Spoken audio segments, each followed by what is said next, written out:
All right, now, we also have with us a voice of the dealers. Fraser Brown is Managing Director of Motorvise, which is a group that advises and supports dealers and, in fact, manufacturers in the UK. Fraser, talk us through the dealer networks, the incentives they have for pushing EVs and what their feelings are about which EVs they're pushing or not pushing. It's really fascinating watching how the dealers in the UK are kind of working through this, because the dealers' behaviour is largely led by the manufacturers and how the manufacturers incentivise them. And one of the key things in our industry right now is certain brands have decided to go down a route called the agency model. So historically, most brands have sold vehicles to the dealers as franchise dealers that have standards that they have to meet, and the dealers buy the cars off the manufacturer and then sell them on to the consumer. This agency model that has been kind of introduced with certain brands recently has seen the dealer being paid a handling fee, so they don't actually own the vehicles, they literally act as an agent for the manufacturer. So we've seen that happen, and some brands, parts of Volkswagen Group, have said EV only will go down this agency route, and internal combustion engines will remain as franchise dealer model, where they buy the vehicle off the manufacturer and sell it on. Okay, that's really, really interesting. I mean, I can see a logic to both those models. Why would it be different? Why would a company like Volkswagen say we're going to use one model for EVs and another model for the internal combustion engine? If I'm absolutely honest with you, I think the manufacturers that have gone down this route are kind of committing suicide in some way, because the biggest advantage the legacy manufacturers have is the customer databases and their established dealer network.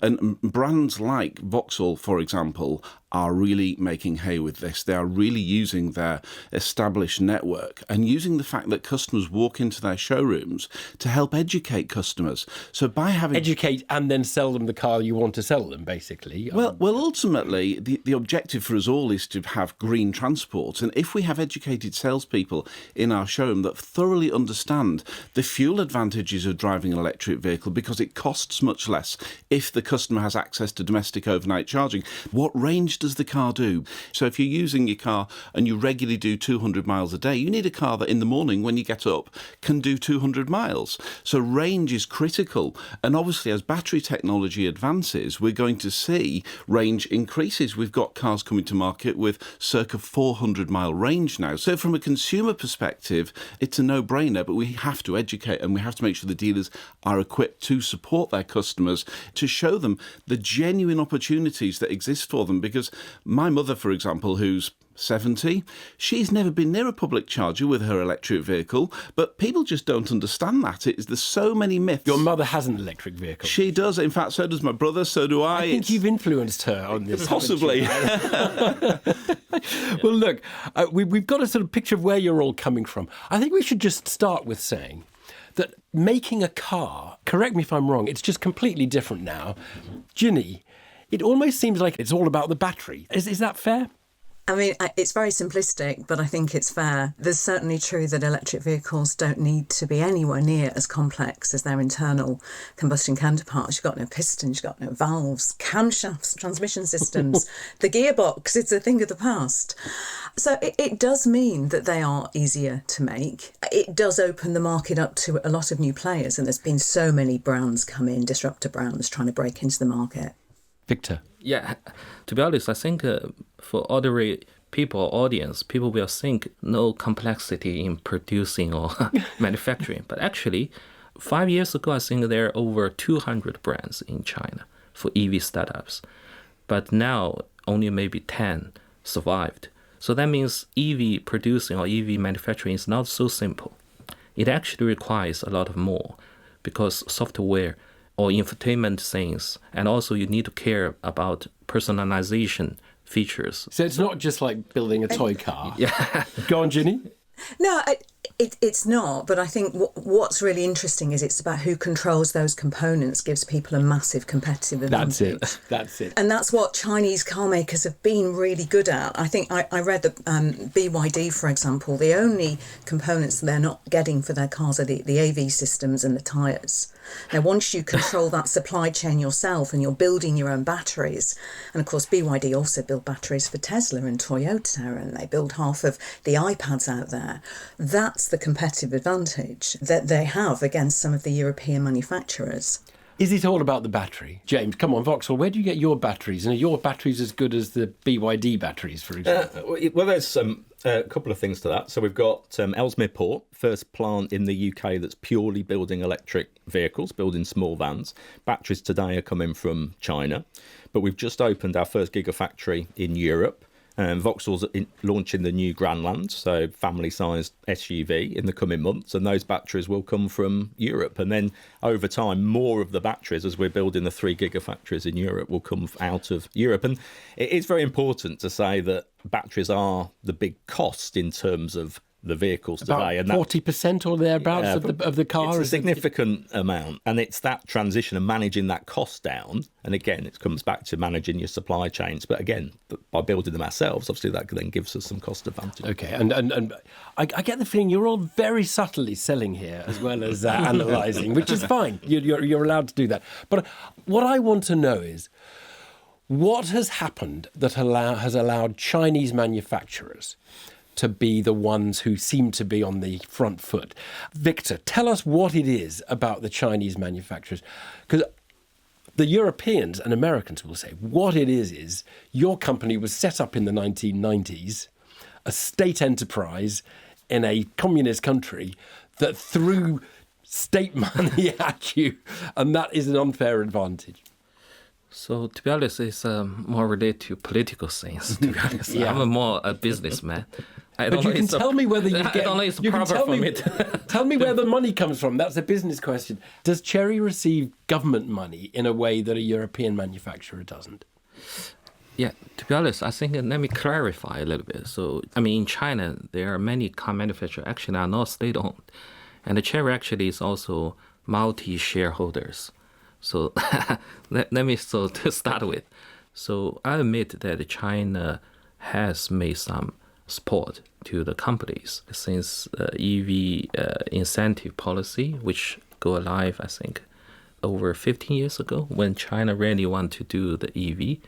But this is not only to manufacturers, actually it's to the whole industry. I mean, in terms of like education, universities, suppliers, and also manufacturers. So I don't think it is fair for the USA or European to say we just get money and then we have advantage. No, it's more like the government or the China wants invest in that strategy or direction, right? Mm-hmm. And then actually 10 years ago, all the support almost gone. It's more like a market competition. Because, as I mentioned, we have. So there was support, but it's diminished over the years. Yeah, I think it's. From where I'm standing, it's investment. It's 25 years of Chinese state government policy and investment into doing it has got them there. They picked this industry. It's been a very, very well thought out plan.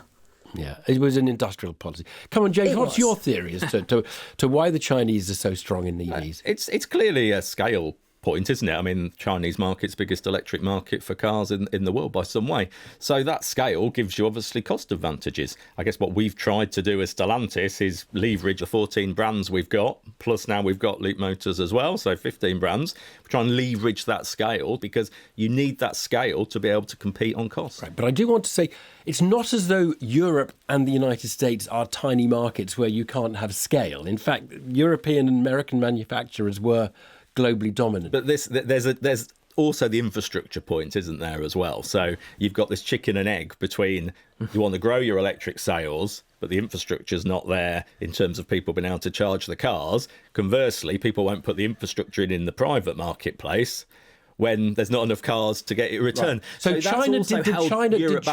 did China solve that problem? And so it did. Okay, well, that's important, isn't it? Because what you're really saying is China had a more forward-thinking strategic view of this industry.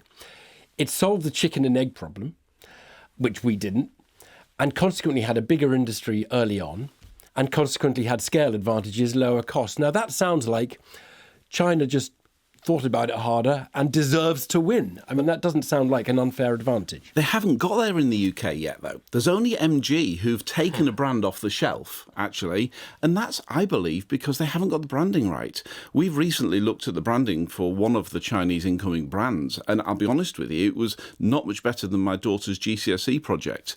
They're not there with the brand yet, and until they get the branding right and they understand that the UK market is all about residual values, because 90% Second-hand values. it is. Yeah. And the reason for that is 90% of cars are sold on finance.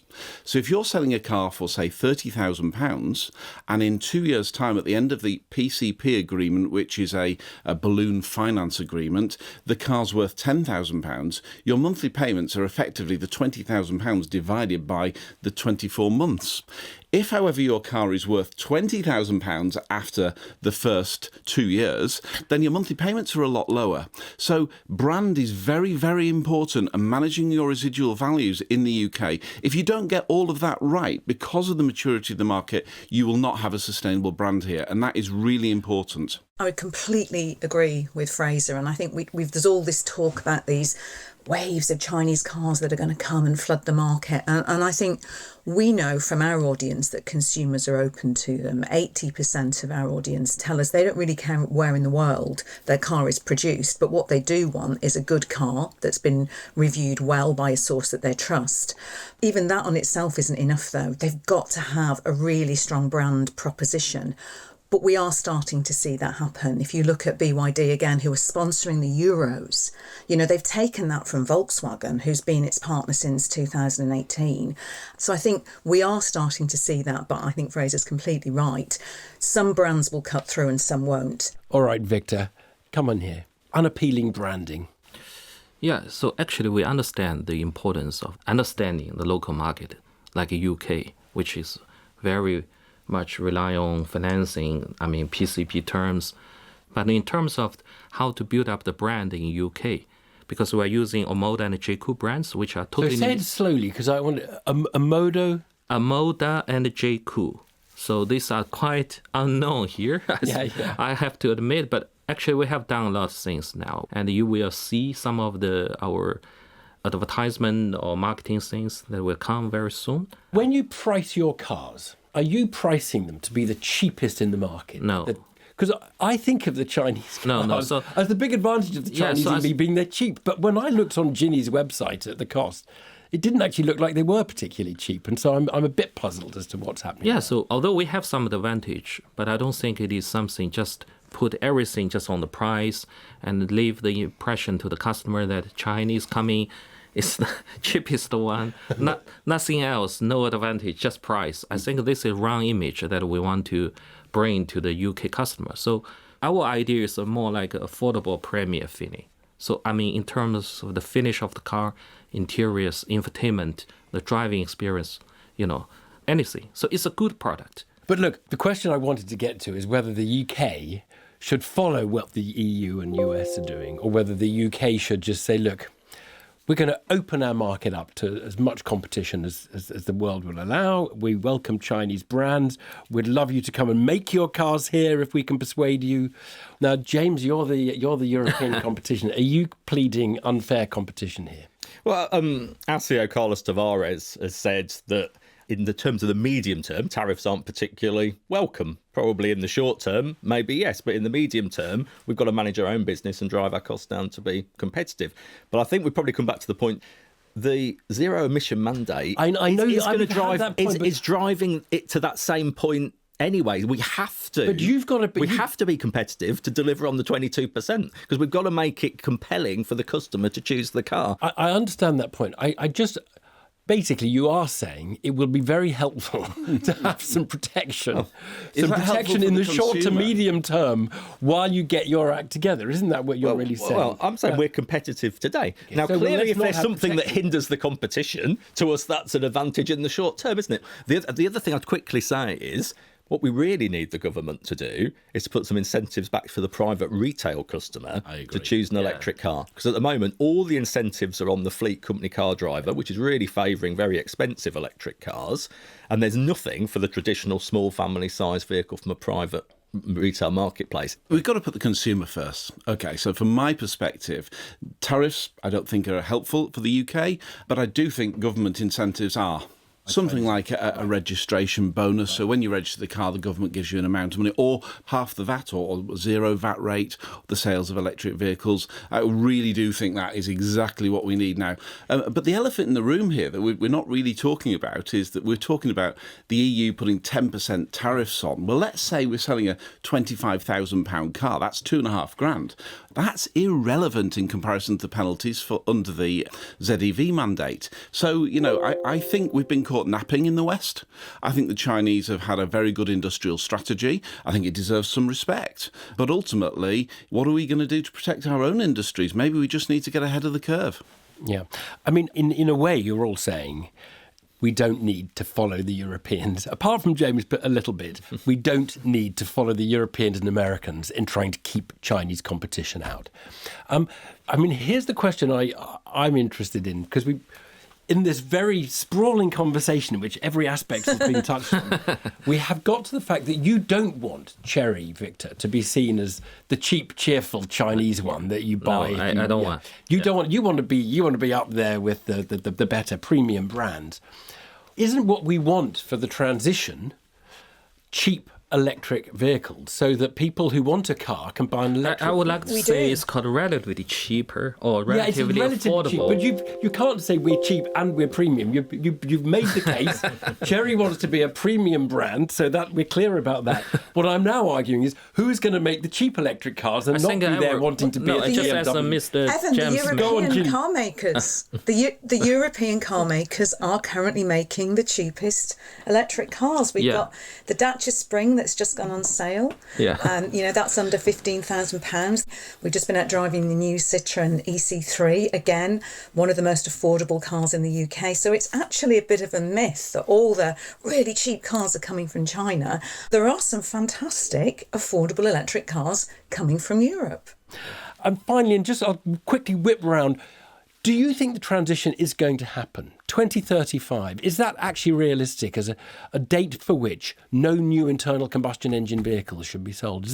And Ginny, do you think that's realistic? It's going to happen before then, because the zero emission vehicle mandate, that mandate with an awful name, ramps up year on year.